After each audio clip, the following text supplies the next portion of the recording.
word on the street? FisMaz Show.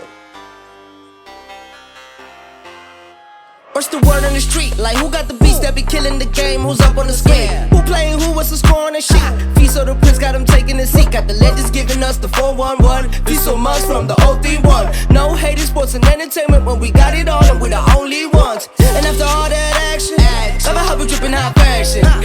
Drippy on some rich amnesty, baby stylists and soak up with passion. If it's giving us less, then we never settle. Make sure you pull up and bring all your medals. Sit back and relax, let's go. It's FisMaz bringing you the FisMaz Show. It's the FisMaz Show. It's the FisMaz Show. It's the FisMaz Show. It's the FisMaz Show. FisMaz Show.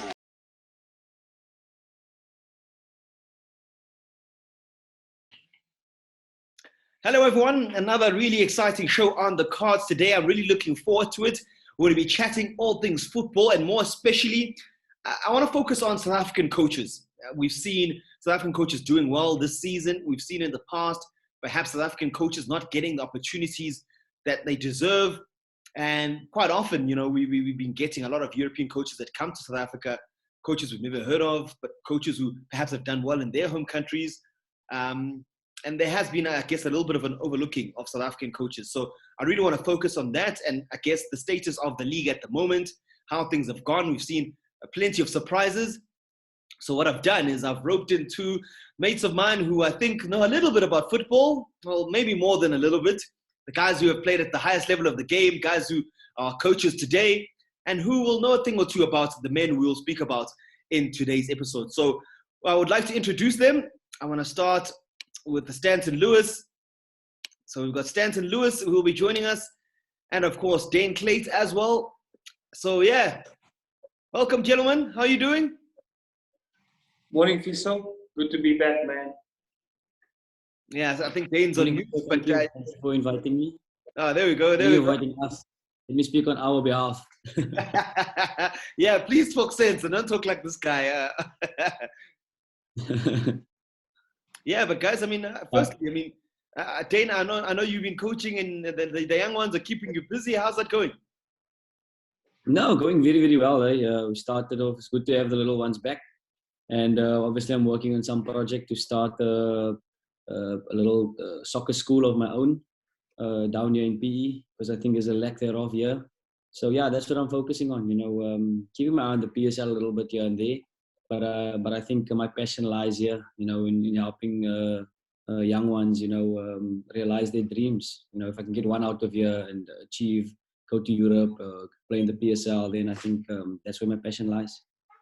Stiga, where's your passion lie? I know you businessman, you coaching, what's your story? Yeah, Fiso, you know, I'm an entrepreneur, but at the end of the day, my main focus and my goal is the same as any other professional player, like they said, you know, is giving back.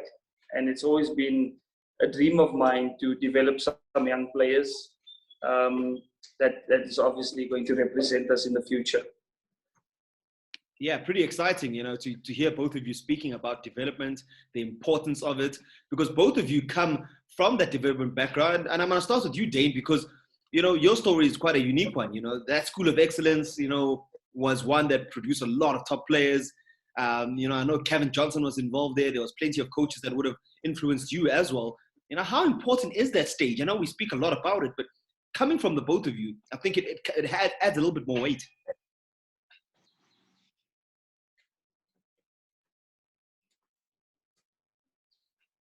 Yeah, I think obviously for me, I think it's important.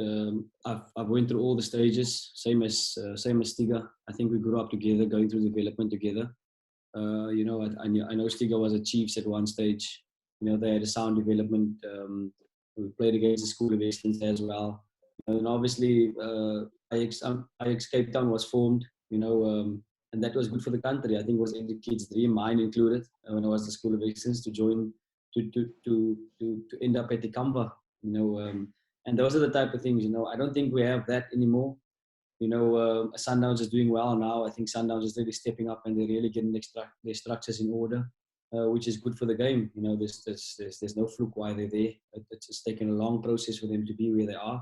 and I think Mr. Patrice Motsepe has done a fantastic job with him, in investing in the club and for the good of the game, not for his own benefit, but for the benefit of the game, and you can see, it's the fruits thereof now that's been bare. I think it's fantastic for the game, but it's important that we don't skip development structures. I think there's too many players in the PSL that have skipped that. Obviously it's good for them, they make a living, but at the end of the game suffers.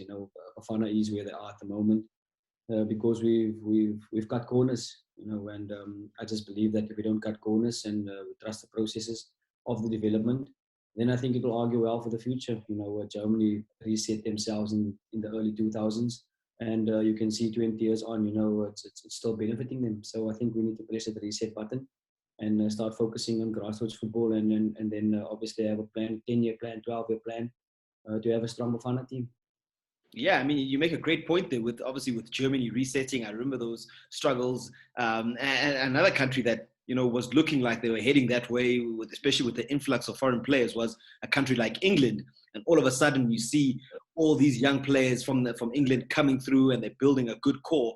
So I guess that reset button isn't the worst thing in the world. But you've made some good points there with regards to, skipping steps. Stiga, the importance of that development. I mean, we've seen, sometimes it's not necessarily about, I guess, the natural ability of a player. It's I guess, the education of football, understanding moments and there's a bigger picture to development than just trapping the ball, passing the ball, shooting, things like that. Yeah, look, Daine has he's made a lot of valid points. I think without a foundation, your development structure will fall. You will get to a certain level, but there will be a time where you've reached the ceiling, and it will come down and crash if your foundation is not good.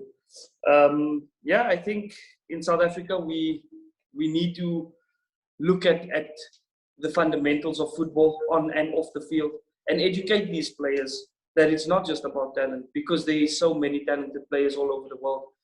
What takes you to the next level is something that needs to be addressed off the field as well, and it actually teaches you how to live as a professional footballer. Yeah, you often hear the term 24-hour pro, and at times it doesn't apply to all players, and I always feel like it eventually catches up to you. You can get away with it when you're a bit younger, but as you get closer to past 25, it starts to catch up with you in terms of your performance levels when you're not a 24-hour pro. And Daine, you made a great point with regards to Sundowns and the players coming through.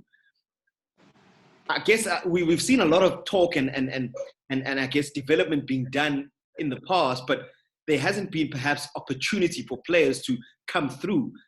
So it's all good and well developing them, but now players are coming through. You've seen Mkhulise at Sundowns, we've seen Percy Tau, all those players coming through the MDC and things like that. How important is it to have that pipeline to be able to make sure that the players you do develop do get an opportunity to then play for the main team? Yeah, I think to make an example, I think SuperSport United are still one of the best that you could have. A pity Bidvest got taken away. I think they were really doing well. They have had good structures. They have had a good academy. They had everything in place, and it was ripped apart. It's like ripping a carpet underneath someone and everything just fell flat. That was very disappointing to see. But I think SuperSport has carried on. If you look at the players in Mbulu, Sipombulu, Tebogo Mokoena, and SuperSport really came in and they took most of the youngsters of Wits as well, because they believe in that. And I think it sustained the club to a certain degree. I think I also came through the structures at SuperSport from the School of Excellence.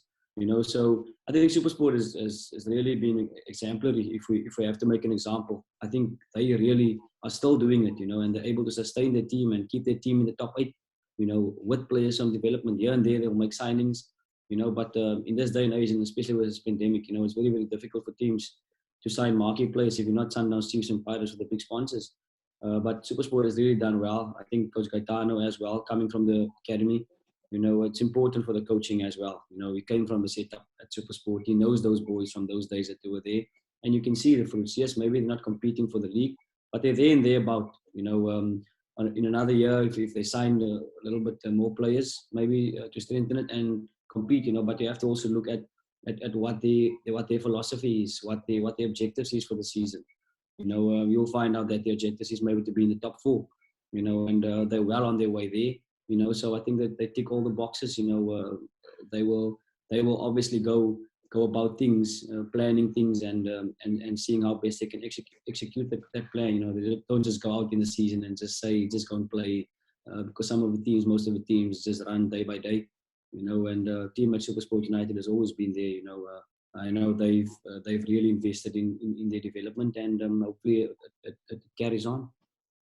Yeah, I mean, some great points there, and I guess it leads me to my next subject, where I want to talk about coaching opportunities. We've seen in the past, I guess, South African coaches maybe getting overlooked for positions, or I guess sometimes you look at your own and you think, no, they're not big enough to coach in the PSL or coach in the Dstv premiership, whatever you want to call it. What's your thoughts, Stanton, with regards to that? And basically, do you feel that South African coaches have been getting a fair shot? I mean, I look at how things stand at the moment. You're looking at Sundowns. You got the three wise men there. You've got Rulani Mukwena. You've got Mangoba Mliti. You've got Steve Kompela, all in one unit. Plenty of people thought it might not work.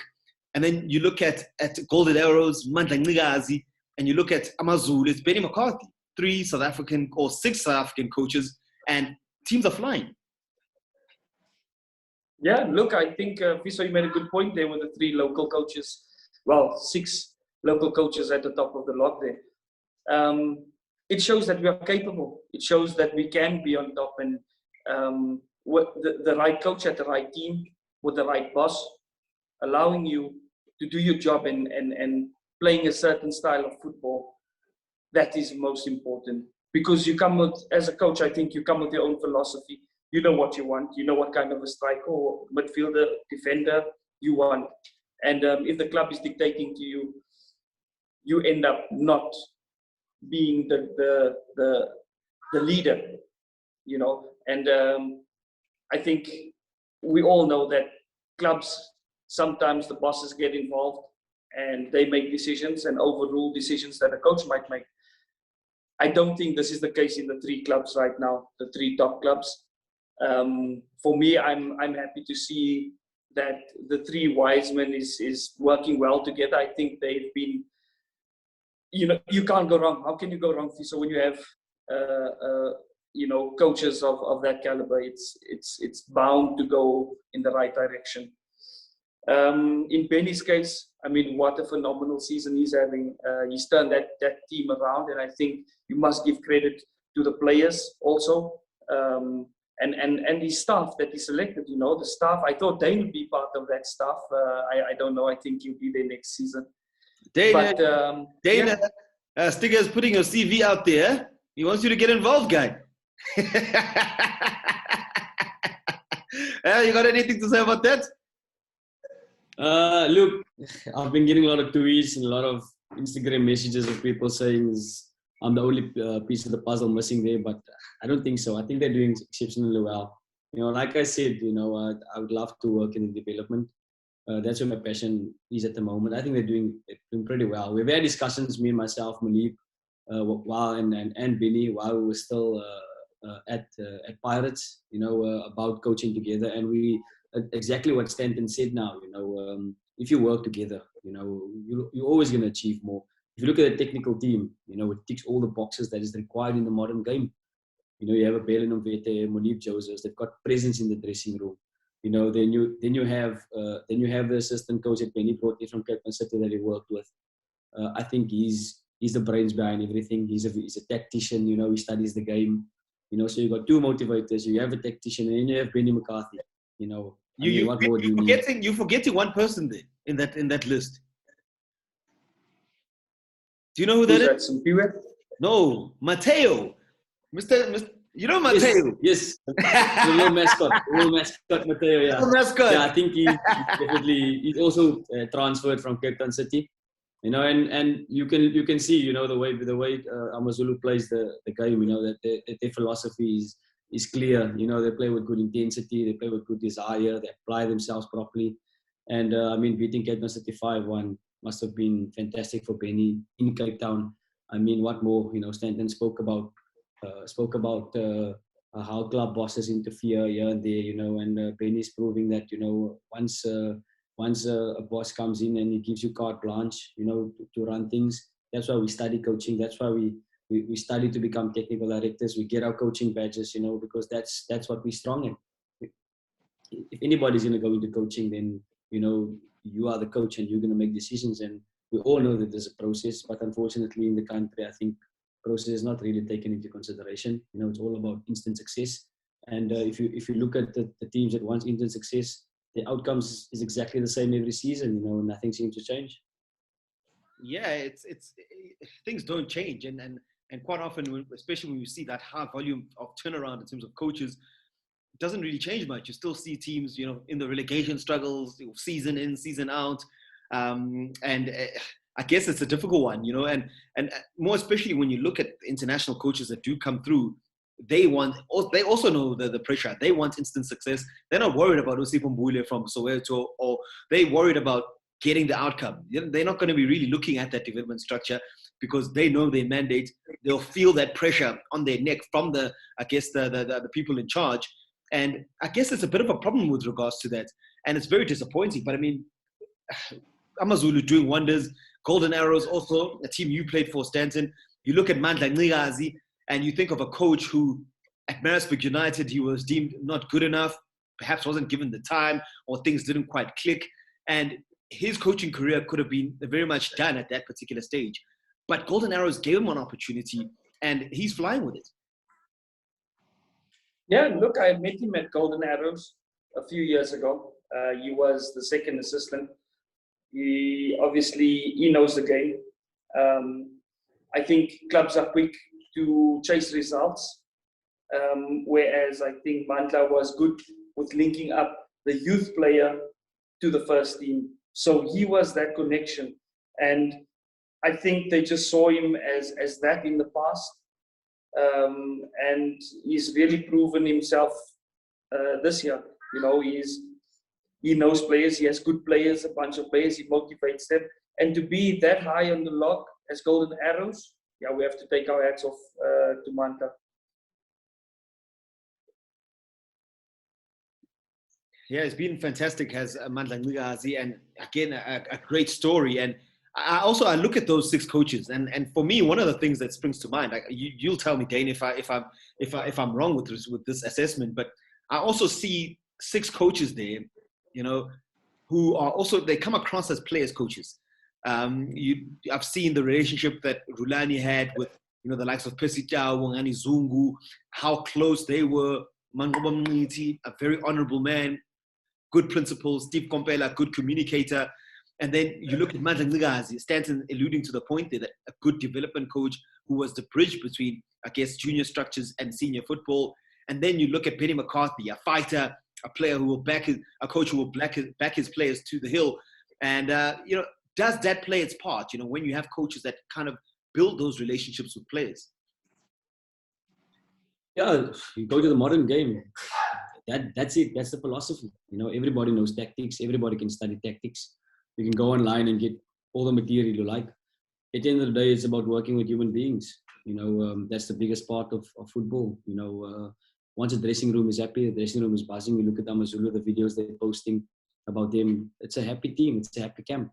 You know, that's all you need in the modern game. You know, you're working with players that needs instant acknowledgement, instant gratification. I would call it. But if you as a coach, you need to get on board. You know, you need to know how to work with these boys. You know, it's all about getting in their head psychologically as a coach, and the rest will take care of itself. You know, gone are the days of you being the master and them just being the slaves. You know, where you just make them run around the field and all those type of things. You come in, you have a bad result, and you punish the players. You know, you're making it worse. You know, you're going to be digging your own hole. You know, you're going to be digging your hole even deeper. You know, you have to take the players around. You know, if you look at Jurgen Klopp, for example, after the matches, you know, the affection he has for his players is second to none. You know, whether they win or they lose, he's on the pitch, you know, hugging his players, you know, telling them, you know, well done, you know, good effort, you know, as long as the players apply themselves properly. You know, I think as a coach, for me, even playing, you know, if you go out on the pitch and you give your all 100%, if the result doesn't go your way, if it's a close match, if you know, you can come back into the dressing room and say unlucky, you know, but if you're going to go out on the field and just drag your feet around and you get beaten, then it's a different story.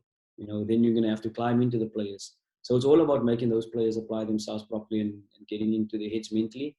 I think that's the most important thing. I think that at the moment is 90% of football matches is won, you know, by the happiness of the players and the good mindset of players. If the attitudes is good, then I think you're bound to get good results. If I go to AmaZulu, for example, if you look at the team, they're a very, very good team, not as talented as Sundowns, but they're able to compete with Sundowns, you know, purely because they're in the right mindset and they play with the right attitude, they play with the right intensity, and they apply themselves properly.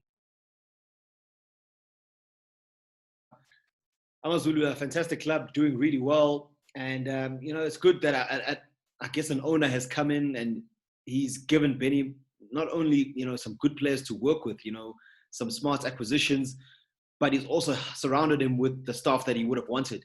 And you can feel that kind of good energy is around the club. And it's fantastic to see, you know. And I go back to a few years ago and I speak maybe from a bit of disappointment, and I say, you know, you look at a guy like a Sean Bartlett, for example, you know, coached at Golden Arrows, got them promoted, and then he was essentially relieved of his duties, you know, once he got to the top flight. You know, when coaches like the ones we've mentioned do well, they help to avoid those kind of things in the future. And I don't know if that's an assessment both of you will agree with, but I looked at Sean Bartlett and I thought, a young coach, a legend of South African football, played at the highest level in Europe, and you would have thought that a guy like that, having done the job, it's not easy playing in the Klate Africa Championship, to get promotion and then to not get the opportunity to go on and coach that team. You know, it must have been a bitter pill to swallow for him. And hopefully, you know, we can avoid such going forward. Stiga, what's your thoughts on that?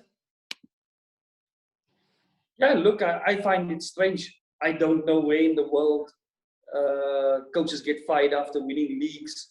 I mean, we had not just Sean Bartlett, we had Ruud Krol also, who won a treble, and he got fired. I can't understand why, if it's personal, if it's the club and the coach that is not agreeing on terms. We never know what the reason is, but it cannot be football, because if you're doing well with the club and you've managed to promote them or win a league with them, how on earth would you get fired? Why would the club release you? And I think that's what we need to understand. And it should come out, because you now as a coach, you're scared to win the league because you're scared you lose your job once you get promoted to the PSL. They look for a big name coach, a more experienced coach, and put him in the PSL. Whereas your opportunity is now, you know, in the PSL, no matter how young or inexperienced you are. I think that it has nothing to do with football and the way clubs or coaches have won leagues, but I think it has something to do with you know, something that happened in the back. It doesn't make sense. I can ask this question to you and to Daine, Fiso. Does it make sense to fire a winning coach? What are the reasons for firing him? Yeah, I mean, look, it also puzzles me, you know, and I brought up that Sean Bartlett's example because you look at Arrows doing well now under Mandengikazi, and you think, well, and I don't mean this in a bad way. You think, well, if Bartlett had got opportunities to build a team there at Golden Arrows, having got them promoted, what would have stopped him from doing well?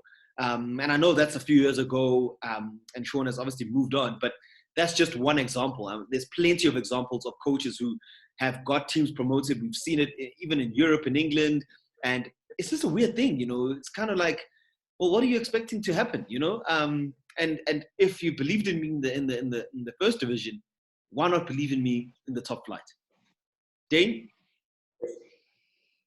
Yeah, it's a bad virus that is about. I can probably link it to the coronavirus. It's something similar. Football. Yeah, it doesn't make really sense. But I always believe, even when I was playing, I always believe in as a player, you control what you can control. And likewise, if I'm going to become a coach, I can only control what I can control, and I can only believe what I can believe. And I think it's probably the same with a coach like Sean Butler that didn't get the job. Like Stiga is saying, I don't think it was football related. Whatever the reasons may have been, I don't think that it. I think we take reasons beyond football more serious than the actual football reasons. It should be the other way around. I think we should look at football reasons and then make decisions based on football reasons and not based on politics or based on popular belief or based on whatever negative is happening beyond the game. Because everybody is there because of football. I think sometimes we take that for granted. I think we think we're there and the club owners is there and they're owning clubs, and it's about them. It's not about them, it's about football. And if they have footballs, the football thought, if they think football and football must benefit, then I think the decisions will be made better. If it's personal decisions, then it affects the game at the end of the day. So we need to change that. I think myself and Stiga, I don't know about you, but I would love to own a football club one day. I think it's all talk. We can talk about everybody, at the end of the day, it's their clubs. They can do as they please, until one day we are there. Only then we can make a difference then. Could this be the start of a potential new football team? Stiga, Klate, getting involved. Stiga, you're a businessman. Make it up. That is always the dream. That is the dream. That is the dream. And, let's just look at what David Beckham has done. He owns a club. He has Phil Neville there. He has a whole lot of footballers involved and has shares in the club. I mean, what Daine is saying, if you in youth and if you in football and you've been doing this your whole life and you don't see yourself owning a football club, there's something wrong with you. We start this football academies and schools to build our careers and use it as a stepping stone in coaching to one day own a soccer club.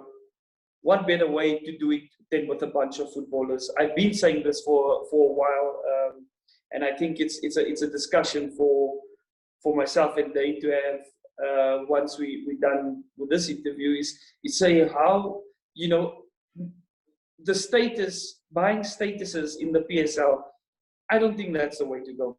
I think we start from the bottom and you build your way up. And that is the only way you will actually see how well you've done. Because money can buy anything these days. And I think it's unfair to some clubs, especially a club like Wits that was around for many, many years. And all of a sudden, some club comes, they buy them out and they gone back to the SAB League. I think we should start from there because then we will be scouting and developing our own players for the specific league and build each year. It won't be easy, obviously, but it's achievable. I mean, if we set it as our goal to own a club, start from the bottom, build it all the way to the top, and you will be there. You'll stay there, and not just be like a yo-yo going up and down between leagues just because you simply bought a status. Yeah, some really interesting points. And I want to make a note to all our listeners, all our viewers, to make sure that you remember this moment right here on the FisMaz Show, because this is the start of something special, potentially. Dave Klate, Stanton Lewis owning a club. Maybe I'll get 5% Yana shares there. Hey, we'll see. I'll throw my money into the hat and hopefully get involved. But I mean, just in conclusion, guys, from your point of view, both of you had, I guess, careers at the highest level. Stanton, obviously yours was unfortunately cut short due to injury. But I want to get your thoughts with regards to the best coaches you worked with and why, and how big an impact they had on you. I'm going to start with you, Daine. Just take us through that. And the idea came into my head. As Stanton mentioned, Ruud Krol. I thought about the double treble. So take me through who was the best coach to work with for you and why. Look, I was fortunate enough to work with fantastic coaches. I think when I was playing, I never thought I would go into coaching. I said, nah, I'm not going to go into coaching. I want to do something different. But I think having worked with some of the best coaches, I think that bug, obviously, I got bitten by that bug. Firstly, when I turned professional, Fiso Mazibuko came and fetched me to the School of Excellence.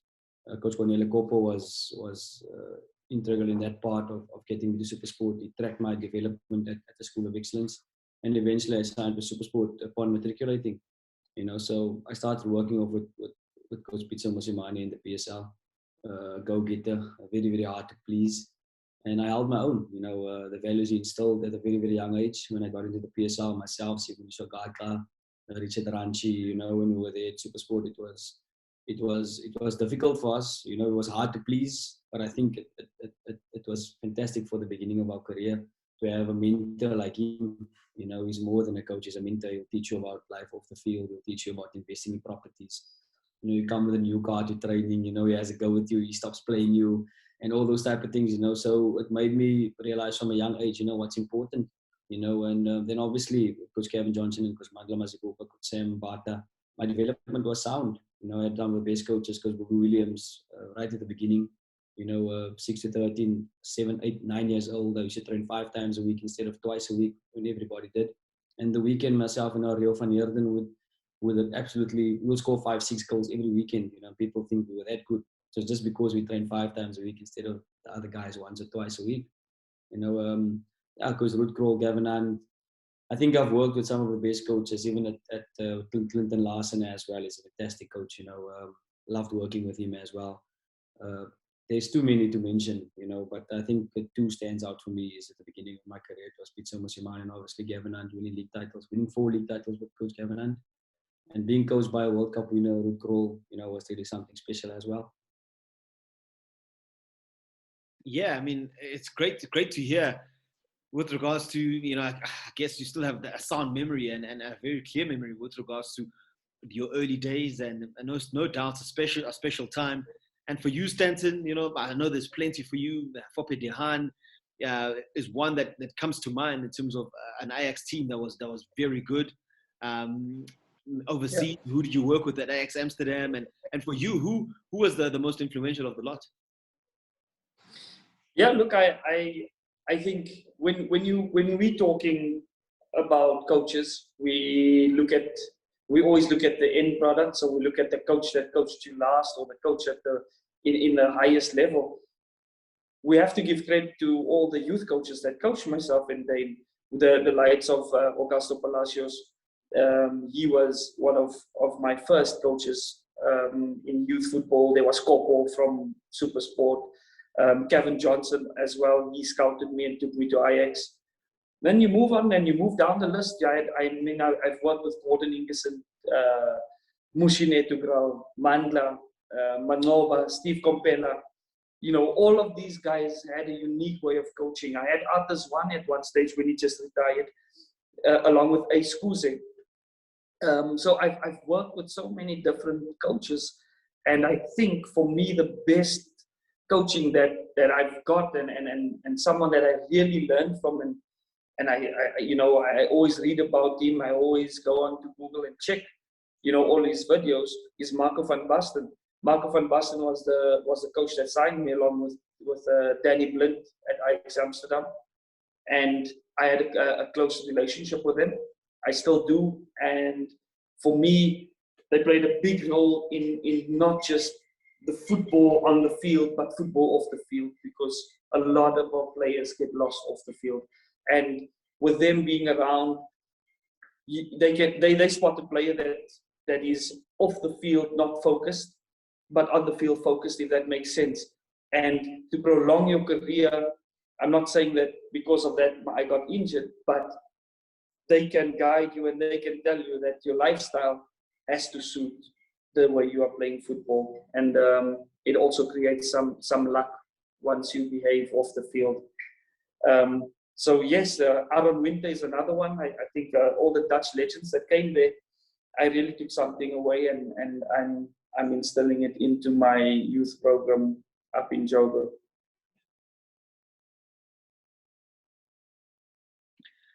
Some truly great stories from the both of you with regards to, I guess, your footballing careers. And yeah, I mean, it's been a really good conversation, and I hope we can have more of the same, in terms of speaking football. And and helping people to get a better understanding of how things work behind the scenes. And I guess for me, it's about learning from you and passing that on to our listeners and our viewers. And I hope that people took something out of this chat that we had today. So really want to thank both of you for waking up early and getting involved.